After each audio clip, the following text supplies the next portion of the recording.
Hello everyone, देखते हैं आज का निफ्टी आउटलुक। निफ्टी को 14,350 के आसपास सपोर्ट मिल रहा है, जबकि 14,650 प्रतिरोध के रूप में काम करेगा।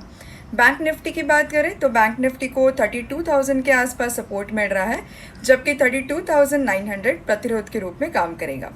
ट्रेडिंग स्ट्रैटेजी की बात करते हैं तो आप यूपीएल बाय कर सकते हैं बिटवीन 588 टू 590 के बीच। टारगेट रख सकते हो 612 रुपीज़ पर। स्टॉप लॉस लगा सकते हो 579 रुपीज़ पर। आर्ली चार्ट पर प्राइस ने 580 रुपीज़ के आसपास एक डबल बॉटम फॉर्म किया है। Momentum oscillator early RSI bullish crossover में है। नियर टर्म में आगे बढ़ने के लिए सेटअप अनुकूल है।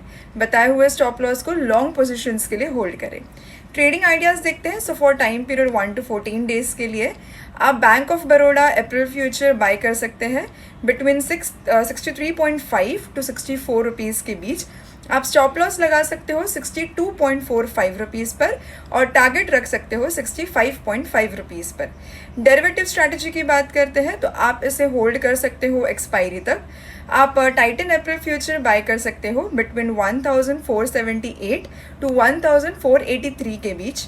आप स्टॉप लॉस लगा सकते हो 1,451 रुपीज़ पर और टारगेट रख सकते हो 1,510 रुपीज़ पर। SGX निफ्टी की बात करें तो इंडियन स्टॉक मार्केट के फ्लैट खुलने की उम्मीद है, क्योंकि SGX निफ्टी के ट्रेंड्स ने इंडिया में इंडेक्स के लिए एक म्यूटेड स्टार्ट का इंडिकेशन दे रहा है। इंटरनेशनल मार्केट की बात करें तो सबसे पहले यूएस स्टॉक्स डाउ जोन्स के रूप में मिक्स ट्रेंड से 60 पॉइंट्स के नुकसान के साथ बंद हुआ, जबकि नास्डैक को ऑल टाइम हाई के करीब बंद होने का लगभग 1% फ़ायदा हुआ। इंडिया और चाइना में कंजम्पशन में स्लो डाउन के कारण ऑयल प्राइसेस में कमजोरी के साथ बॉन्ड यील्ड्स मामूली रूप से 1.56% तक बढ़ जाता है। एशियन मार्केट्स की बात करते हैं तो पिछले हफ्ते स्टेलर रनर अप के बाद ज़्यादातर बाजारों में एशियन मार्केट्स में प्रॉफिट बुकिंग देखी गई। जापानीज निकाई एशियन पियर मार्केट्स में पीछे रह गया और कंसोलिडेशन को देखना जारी रखता है, जबकि ताइवान मार्केट्स नए ऑल टाइम हाई हिट करने के लिए उतार लेता है। चाइनीज स्टॉक्स फिर से लाइमलाइट में आएंगे, क्योंकि ETF फ्लोज ने आने वाली क्वार्टर्स में मजबूत कमाई की उम्मीदों को गति दी है। देखते हैं आज के स्टॉक इन न्यूज़। तो सबसे पहले है great eastern shipping company, Sagar cements limited और Schaeffler India. Great eastern shipping company की बात करें तो HDFC म्यूचुअल फंड ने 30 अप्रैल को खुले बाजार में ओपन मार्केट ट्रांजैक्शन से 30,88,000 इक्विटी शेयर्स यानी 2.10% of total paid up equity को एक्वायर किया, जो कुल हिस्सेदारी आप देखोगे तो 5.13% से 7.23% थी।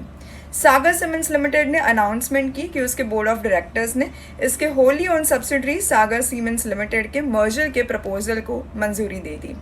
शाफलर इंडिया की बात करें तो total revenue from operations quarter Q1 का 13,168 मिलियन था, जो कि 41.8% हायर है पिछले 2020 क्वार्टर से और 3.4% higher than preceding quarter 420।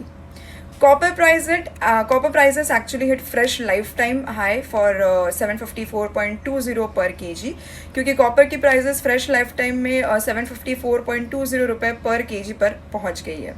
MCX पर इंट्राडे के दौरान 26 अप्रैल को कॉपर की कीमतों में 754.20 रुपये के न्यू लाइफ टाइम को छूने के बाद बढ़कर 753.50 रुपये पर किलोग्राम हो गया। इवनिंग सेशन में गैप अप ओपनिंग के बाद बेस मेटल में बढ़त हो गई।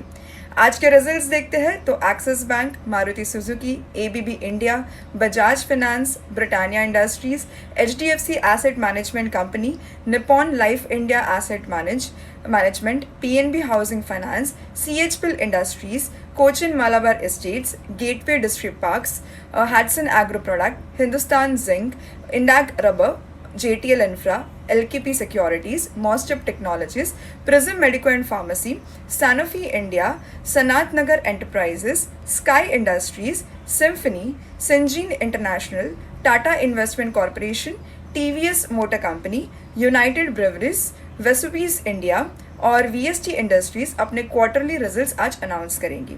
ऐसे इंपॉर्टेंट अपडेट्स आपसे मिस ना हो, इसके लिए हमारे 5 पैसा चैनल को लाइक, शेयर और सब्सक्राइब करें और नोटिफिकेशंस के लिए बेल आइकन पर क्लिक करें। अगर आप स्टॉक मार्केट रिलेटेड कोई और जानकारी चाहते हो तो कमेंट बॉक्स में ज़रूर कमेंट करें। 5 पैसा में आप आपकी इन्वेस्टमेंट आसान और फ़ायदेमंद बना सकते हो। Thank you.